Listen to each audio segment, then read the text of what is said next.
Cordial saludo. Bienvenidos de nuevo a este su espacio de temas y problemas literarios. ¿Acaso estamos matando la literatura en las aulas? ¿Acaso el énfasis en lo técnico, en la forma, en la estructura, está de alguna forma esterilizando el interés de los estudiantes, de los educandos por la literatura? ¿Está la literatura en peligro? Bueno, estas y otras preguntas las formula el historiador, lingüista, crítico y teórico literario, búlgaro nacionalizado francés, Svesan Todorov, uno de los principales críticos literarios de este cuarto de siglo.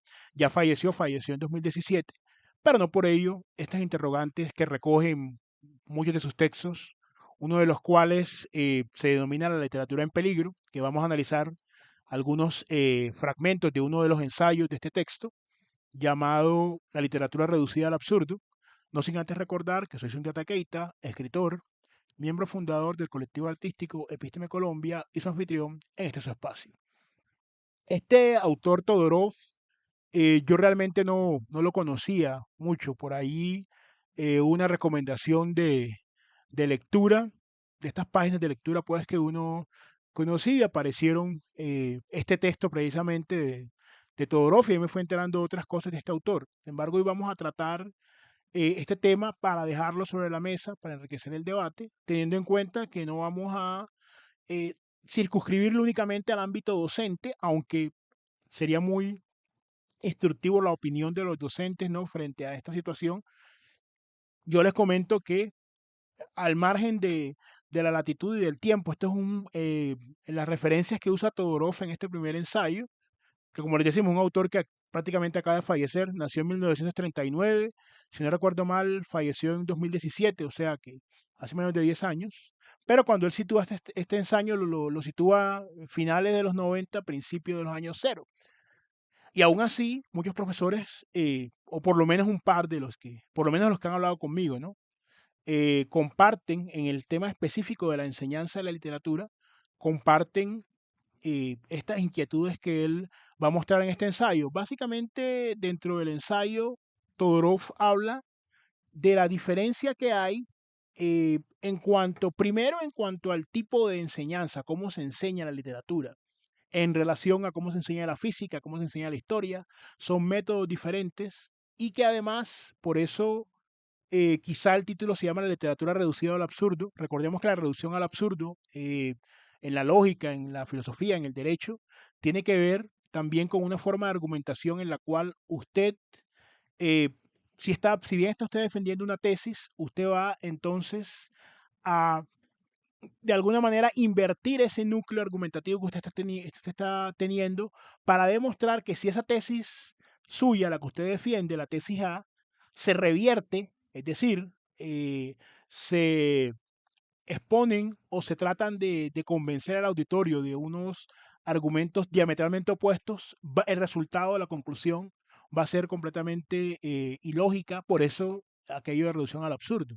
Entonces, cuando la literatura se reduce al absurdo, acá básicamente lo que él muestra en el ensayo, que lo vamos a ver en algunos apartes, es cómo esa visión integradora, esa visión personal, esa visión de la obra dialogando con un contexto y consigo misma, explorando universales humanos, ¿no?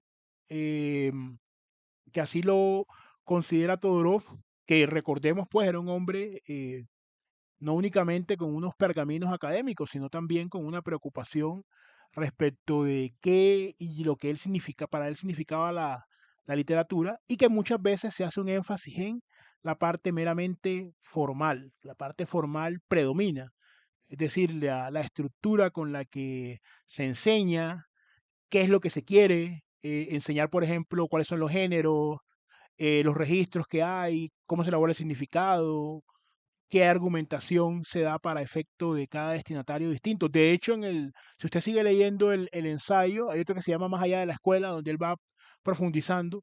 Pues no conozco, de hecho no conozco prácticamente nada de la obra de Todorov, pero comencé por este, me pareció interesante. Este libro es un libro relativamente corto, no tiene ni este ensayo, pues está dividido también en otros ensayos, no tiene ni 50 páginas, entonces usted lo puede leer, como se dice por ahí, de una sentada. Claro que sin agotarlo, ¿no? Porque también tiene sus complejidades. Entonces, algunos datos específicos no los vamos a dar por la ubicación temporal que les comentamos, tienen esos datos, pero siguen siendo valiosos por la preocupación que hay respecto de la enseñanza de la literatura. Es cuando comienza vamos a leer un primer fragmento, que es pues el principio, la literatura reducida al absurdo. Con el paso del tiempo me di cuenta, con cierta sorpresa, de que no todo el mundo era consciente de que la literatura tuviera el papel importante que yo le concedía. El primer lugar donde está esta disparidad me impactó fue en la enseñanza escolar. Nunca he dado clase en un instituto y apenas en la universidad, pero como padre no podía quedarme indiferente ante las demandas de ayuda de mis hijos el día antes de un examen o cuando hacían los deberes. Y aunque es cierto que no le dedicaba todo el interés del mundo, empezaba a ofenderme un poco el hecho de descubrir que mis consejos o intervenciones tenían como resultado notas más bien mediocres. Algo después adquirí una visión de conjunto de la enseñanza de literatura en las escuelas francesas, ya que entre 1994 y 2004 fui miembro del Consejo Nacional de Programas, una comisión consultiva multidisciplinar vinculada al Ministerio de Educación. Allí lo entendí, no solo la práctica de algunos profesores concretos, sino también la teoría de esta enseñanza y las instrucciones oficiales que la enmarcan se apoyan en una idea de la literatura totalmente diferente. Acá, como les digo, él habla un poco de su trabajo concreto y un poco de cómo era la visión en ese momento, pues hace unos 20 años atrás de la enseñanza como tal y esas diferencias que hay con otras áreas de enseñanza. Vamos a retomarlo también desde aquí. Entiendo que algunos profesores de instituto se alegren de que así sean ahora los programas, porque en lugar de dudar ante una gran cantidad de información sobre cada obra, saben que enseñar las 6 funciones de Jacobson y las 6 actancias de Greimas, la analepsis y la prolepsis, etc.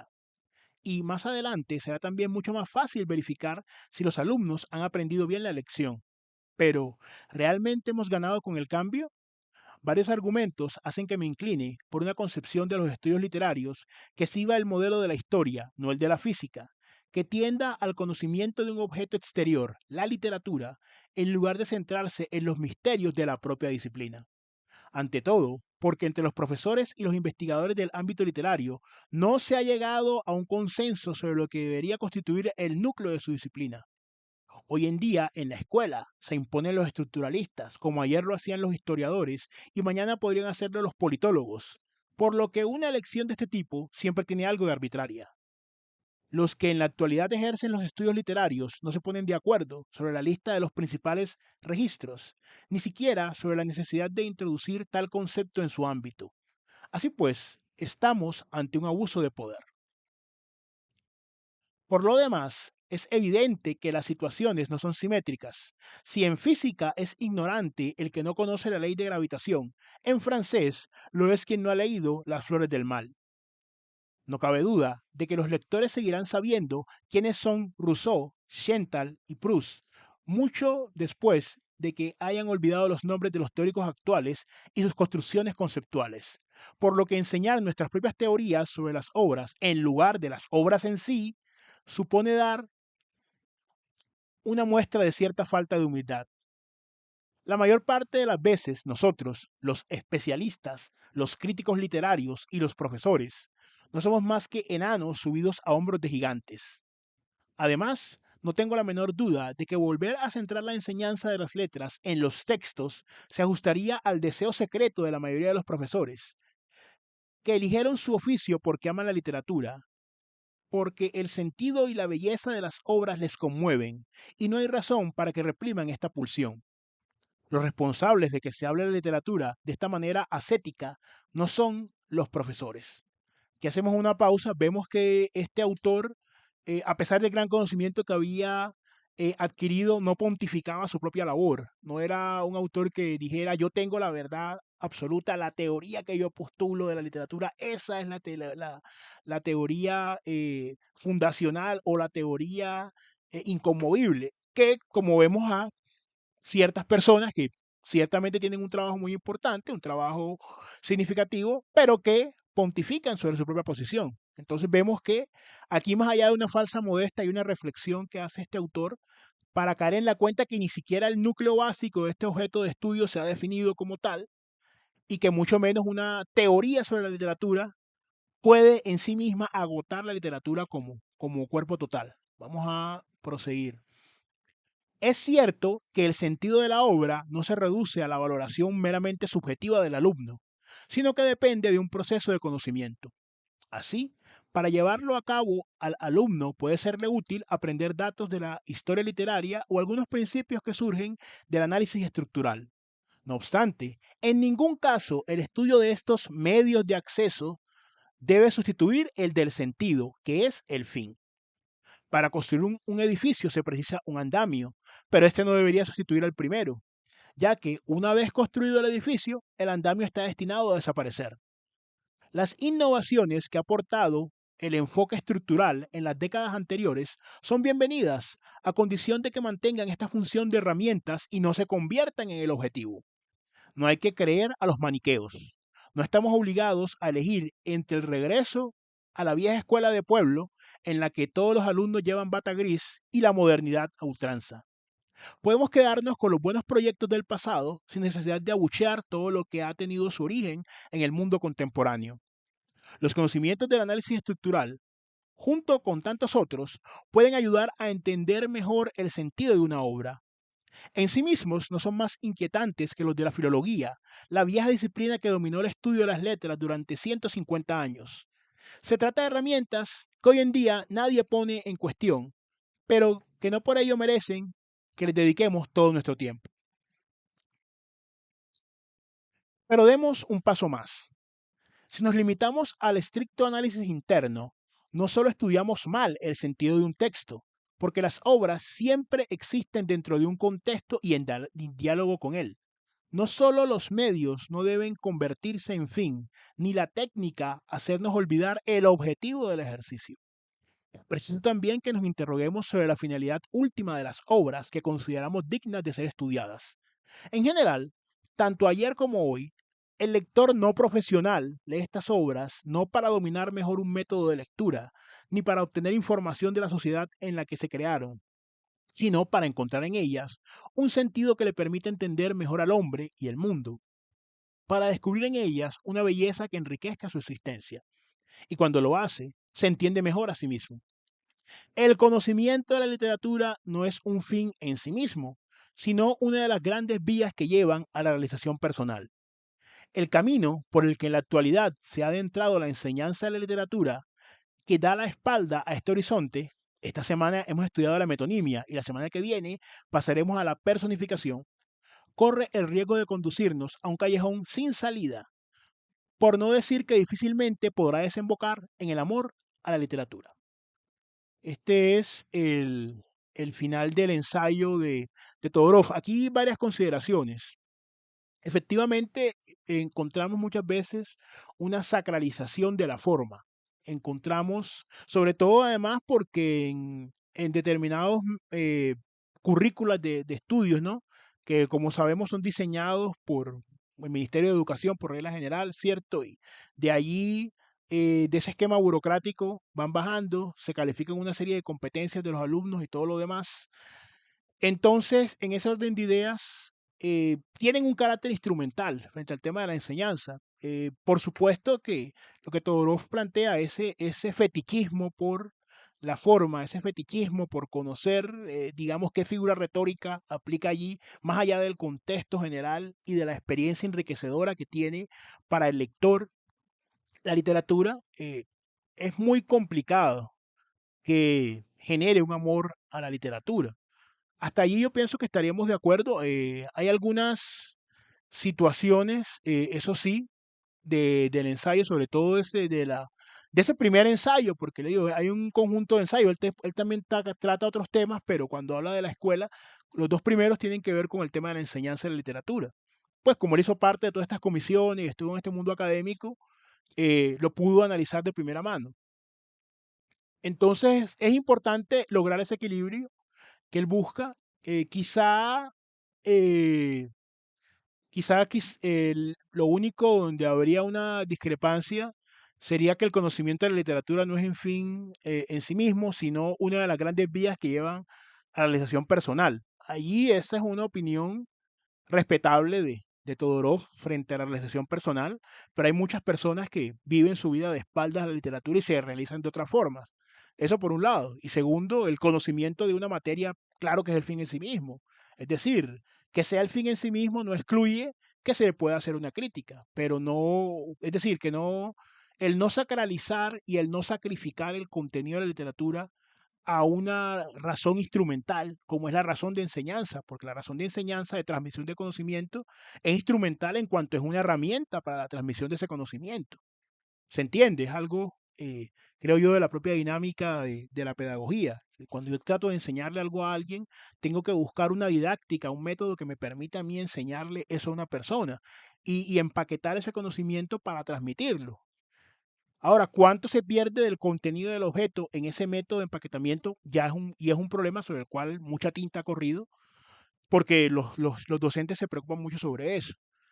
Pero pienso yo que toda habilidad que se desea aprender, si usted es zapatero, si es carpintero, si trabaja en confección, si es arquitecto, si es abogado, si es pintor, si es escultor, cualquier habilidad que desee perfeccionarse, tiene que practicarse mucho y debe ser un fin en sí mismo usted desentrañar los mecanismos de esa actividad. Entonces el conocimiento de la literatura para mí sí es un fin en sí mismo. No es un fin excluyente de otras finalidades. Es decir, se puede tener eh, como finalidad de enriquecimiento personal y se puede tener también para transmitir el conocimiento. Ahora hay que entender eh, em, esta leve discrepancia porque el contexto en el que Todorov habla y en el que él se mueve, y en este artículo específicamente tiene que ver con la enseñanza. Entonces ya es una visión de la enseñanza, ¿cierto? Ya es una visión de qué es lo que se busca con ello. De todas maneras es bueno enriquecer la visión e ir dialogando con los autores, ¿cierto? Tener en qué estamos de acuerdo, en qué no estamos de acuerdo, qué hemos aprendido, ciertamente, y qué nos puede a nosotros servir, sobre todo si pues los que del público que sean docentes, no sé, sería muy interesante conocer si han tenido por lo menos docentes pues, de español y literatura, que acá se conoce, acá en mi país es así, no sé cómo se conocerá literatura pura o cómo se conocerá en otros países esta asignatura, pero como siempre pues invitarlos a suscribirse al canal, activar las notificaciones, también compartir el contenido, comentar, ¿cierto? Que es muy importante. Ustedes como profesores han tenido esta clase de dificultad. Coinciden con Todorov que el sacrificio del contenido, de la esencia de la obra, de los universales humanos que están allí recogidos, priorizando las formas de análisis de determinadas escuelas, puede ser esterilizante del deseo de leer de los educandos. Por favor, déjenlo en comentarios. Siempre un gusto conversar con ustedes. No siendo más por el momento, nos veremos en un siguiente episodio de Epísteme Colombia Literatura.